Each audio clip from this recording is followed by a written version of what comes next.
आपका दोस्त कौन है, आपका अपना कौन है जिसका भजन किया जाए, और आपका पराया कौन है जिसको तज दिया जाए। ये पूरे विश्व के लोग भजने और तजने के फेर में पड़ चुके। कहीं भजन नहीं, कहीं कल्याण की बात नहीं, कहीं मुक्ति की बात नहीं, कहीं सुख शांति की बात नहीं। पूरे दुनिया के लोग राग और द्वेष के दलदल में जाके फंस गए। आज राम के भजने वाले रावण को गाली देते। रावण आपका बैगन तोड़ लिया कि कदुआ तोड़ लिया, गेहूं काट लिया कि मकई काटा है आपका। आज रावण का पुतला फूंक के तापा जा रहा है। राम से राग है और रावण से द्वेष है, भक्ति हो रही है, कल्याण का मार्ग है। मान लिया जाए कि आप मरेंगे, 2-4 नदी आपको राम पार करेंगे। अब 5वां नदी पर अगर रावण मिल जाए तो सारा मिर्गी आपका उतार देगा। हो गया कल्याण, मुक्ति पा लिए आप। कृष्ण के भजने वाले कंस को गाली पढ़ते हैं, पांडव के भजने वाले कौरव को गाली पढ़ते हैं। बंधु, राम के भजने वाले रहीम को गाली पढ़ते हैं और करीम के भजने वाले कृष्ण को गाली पढ़ते हैं। महादेव के भजने वाले मोहम्मद को गाली पढ़ते हैं और हजरत के भजने वाले हरि को गाली पढ़ते हैं। ब्रह्मा के भजने वाले बिस्मिल्लाह को गाली पढ़ते हैं। बजरंग बली के भजने वाले मोहम्मद अली को गाली पढ़ते हैं। मक्का जाने वाले मथुरा का विरोध करते हैं और काशी जाने वाले काबा का विरोध करते हैं और गंगा नहाने वाले जमजम का विरोध करते हैं। कहां है भजन और कहां है भक्ति, वो बताइए। अगर हिंदू को छोड़ा जाए फ्री तो मुसलमान के मस्जिद में शुगर फेंक देगा, और मुसलमान को अगर फ्री किया जाए तो हिंदू के मंदिर में गाय का रान फेंक देगा। सिख को फ्री किया जाए तो ईसाई के गिरजाघर को आग लगा के जला देगा, और ईसाई को अगर फ्री किया जाए तो सिख के गुरुद्वारा को बुलडोजर से ढा दे। कहां है भगवान? किसकी भक्ति किया जाए? किसके भक्ति से हमारा कल्याण होगा? एक पिता के 7 बेटा है और पिता 3 बेटा को सारा प्रॉपर्टी लिख दे, 4 बेटा वो पिता को गोली मारेगा कि छोड़ देगा? मार देगा ना। तो आप कितने का भजन करते हैं? मान लिया 56 करोड़ छोड़ दीजिए, 33 करोड़ में 2100 भगवान के नाम हमको गिना दीजिए ना। छोड़िए, 32 करोड़ 99 लाख 99 भगवान को छोड़ दीजिए, 100 भगवान का नाम कोई आदमी हमको गिना दे तो हम समझ लेंगे कि भक्ति हो रही है। कोई है? कोई गिनाने वाला? 100? फिर पूजा कितने की हो रही है और विरोध कितने का हो रहा है?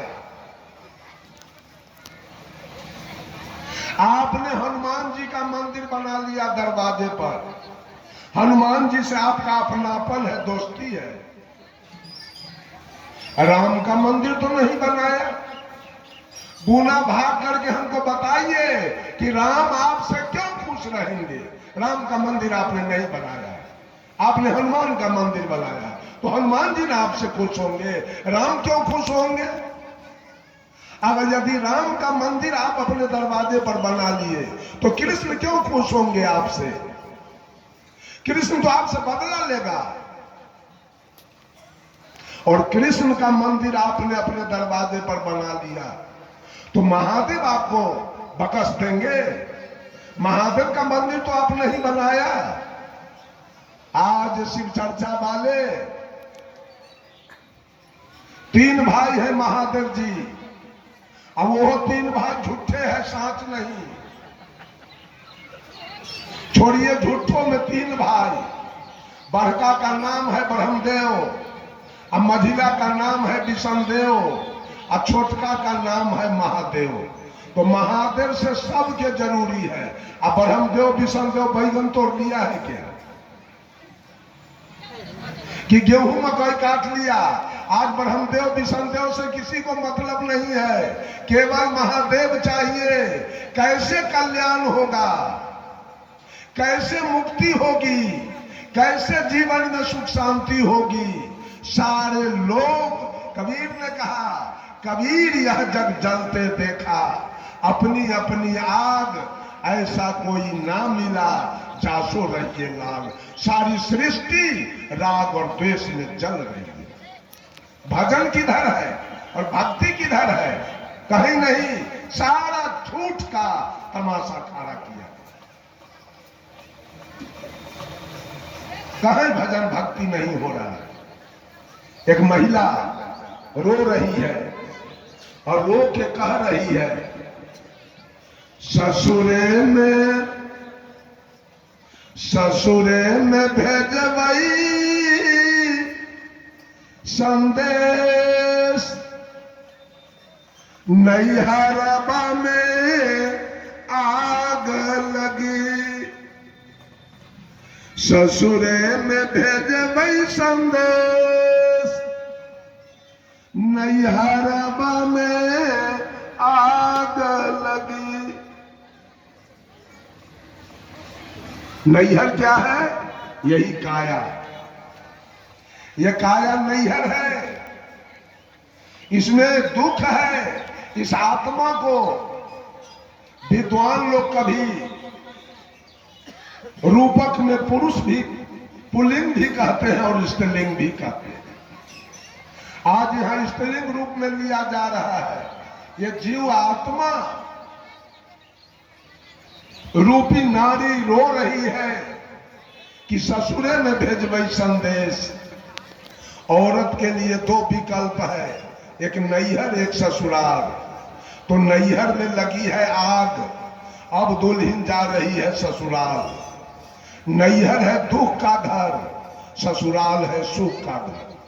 नैहर में जब लड़की कुमारी अवस्था में रहती है तो जमीन पर अधिकार नहीं है, मकान पर अधिकार नहीं है, गाय भैंस पर अधिकार नहीं है, गाड़ी घोड़ा पर अधिकार नहीं है, सोना चांदी पर अधिकार नहीं है। वो माता पिता भाई भाभी जो भोजन दे वो खाती है, जो कपड़ा सिला के दे वो पहनती है, कॉपी किताब ला के दे तो पढ़ती है, और नहीं तो घास छीलती है, भैंसी गाय चरा। अधिकार कुछ नहीं है। और जिस दिन उस लड़की का विवाह होगा और दुल्हा कहीं मुखिया मिल गया तो देखिए इसको सूखी मुखियाइन कहाएगी उस दिन। लेकिन भाई कलेक्टर बनेगा तो ही कलेक्टर के पत्नी, इसको कोई पोस्ट नहीं मिलेगा। लेकिन दुल्हा एगो साधारण मुखिया मिल गया तो ही मुखियाइन बन जाएगी, और दुल्हा दरोगा मिल गया तो ही दरोगाइन बन जाएगी, और दुल्हा डॉक्टर मिल गया तो इधर डॉक्टर नहीं बन जाएगी। ससुराल है सुख का घर। दुल्हा के नाम से 10 बीघा है तो 5 बीघा के मलकिनी हो जाएगी, लेकिन भाई के पास 100 बीघा है, 5 कट्ठा के मलकिनी नहीं बन सकती। ससुराल है सुख का घर। ससुराल किसे कहते हैं? मोक्ष अवस्था को ससुराल कहा गया। आई काया नैहर है, इसमें दुख है। 3 प्रकार के दुख है। अभी हमारे राम साहब चर्चा कर रहे थे, ईश्वर 3 प्रकार के होते हैं, दुख भी 3 प्रकार का है। आधि, व्याधि, उपाधि। दैहिक, दैविक, भौतिक। दैविक दुख है प्राकृतिक प्रकोप। जब से हम मां के गर्भ से बाहर आए ये प्रकृति हमें सता रही है, दुख दे रही है। कभी आंधी, कभी तूफान, कभी भूकंप, कभी बाढ़, कभी अनावृष्टि, कभी अतिवृष्टि, कभी पूस की शीतलहरी, कभी जेठ की दोपहरी, कभी भादों का अंधरिया रात। प्रकृति के तरफ से अभी गेहूं पकने वाला है और देख रहे हैं समय कैसा कर रहा है। अगर पकड़ लिया झपसी तो किसान हंसेंगे कि रोएंगे। प्रकृति दुख दे रही है। जब से आए मां के गर्भ से बाहर ये प्रकृति हमें दुख दे रही है। और दूसरा दुख है ये कच्चा तत्व का शरीर है। कभी टीबी होगा, कभी दम्मा होगा, कभी कैंसर होगा, डायबिटीज होगा, एड्स होगा, लकवा होगा, पोलियो होगा, कालाजार होगा, मलेरिया होगा, ब्लड प्रेशर होगा। कभी दांत में दर्द होगा, कभी पेट में दर्द होगा, कभी माथा में दर्द होगा, कभी कान में दर्द होगा, कभी सांप काट लेगा, कभी बिच्छा काट लेगा, कभी कुत्ता काट लेगा, कभी पेड़ पर से गिर के मर जाएंगे, कभी करंट लग जाएगा, कभी पानी में डूब के मर जाएंगे, कभी रेल से कट जाएंगे, कभी बस से पिचा जाएंगे, कभी भर रात मच्छर नहीं सोने देगा, कभी भर रात उड़ीस नहीं सोने देगा। ये दूसरा दुख है व्याधि। और तीसरा दुख है उपाधि। घर घर में सास पुतोह में झगड़ा, ननद भाभी में झगड़ा, गोतनी गोतनी में झगड़ा, देवरानी जेठानी में झगड़ा, बाप बेटा में झगड़ा, चचा भतीजा में झगड़ा, दादा पोता में झगड़ा, भाई भाई में झगड़ा, पति पत्नी में झगड़ा, साला बहनोई में झगड़ा, ससुर दामाद में झगड़ा, गोतिया दियाद में झगड़ा, पट्टी पटीदार में झगड़ा, जात जात में झगड़ा, जात पर जात में झगड़ा, हिंदू मुसलमान में झगड़ा, हिंदुस्तान पाकिस्तान में। इतना दुख ही काया रूपी नैहर में है। इतना दुख का धारी काया है। और इस काया को सजाने में सारे लोग, एगो 90 बरस के बुढ़िया के हम देखे सत्संग में बैठल ठोर रंग ले, ई की करते हैं।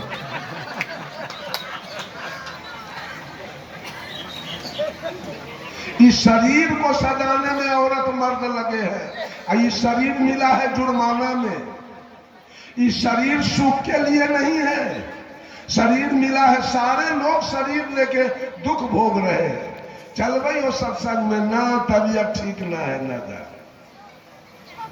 तबीयत कहां गड़बड़ है? आप में गड़बड़ी है। आपके तबीयत में गड़बड़ी है। आप कहते हैं आज मेरी तबीयत खराब है। कोई कहा कि आज मैं खराब हूं। आज मेरे बेटा का तबीयत खराब है। आज मेरे पत्नी का तबीयत खराब है। आज मेरी बुद्धि तर्क नहीं कर रही है। आप सबसे अलग हैं। आप न आंख है, न कान है, न नाक है, न मुंह है, न आप हाथ है, न पैर है, न पेट है, न पीठ है, न आप हिंदू है, न मुसलमान है, न सिख है, न ईसाई है, न आप अवर्ण है, न सवर्ण है, न आप नीच है, न ऊंच है, न आप छूत है, न अछूत है, न आप बैकवर्ड है, न फॉरवर्ड है, न आप औरत है, न मर्द है, न आप गोरा है, न काला है। आप विद्वान मूर्ख भी नहीं है। आप धनी निर्धन भी नहीं है। आप विद्वान और मूर्ख भी नहीं है। आप शुद्ध बुद्ध एक चेतन जीवात्मा है। कर्मानुसार माँ के गर्भ में 9 महीना रहकर और ये शरीर लेके ये दुनिया में आ पाए। साहब कबीर कहे कुशल खैरियत सही सलामत कहूँ कौन को आया है। जन्मत मरत देर न लागे जो बादल में छाया है। कुशल कुशल के पूछते जग में रहा न कोई। फर्क है, आप हमसे कुशल पूछते हैं, हम आपसे कुशल पूछते हैं। लेकिन कुशल ना आपका ठीक है और न कुशल मेरा ठीक है। दोनों आदमी चलने के लिए तैयार नहीं है। कुशल कुशल के पूछते जग में रहा न कोई। और जग मुआ न भय मुआ तो कुशल कहां से हो। सुरनर मुनि वो पंडिता 7 दीप 9 खंड। कहे कबीर सब भोगियां देह धरे के दंड। सब दंड भोग के गए। देह धरने का जुर्माना देना होगा। ऐसे ऐसे दुख रूपी नैहर में सदगुरु ने ज्ञान और विवेक की आग लगाई है।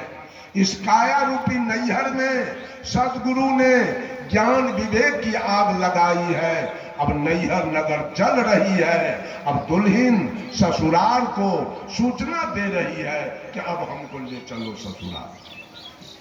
आग जो लगाया सदगुरु, उसमें जले कौन लोग? ये दुल्हन का रही है। अरे नाई जर गए, बारी जर गए, मिट गए आवाजाही। नाई जर गए, बारी जर गए, मिट गए आवाजाही।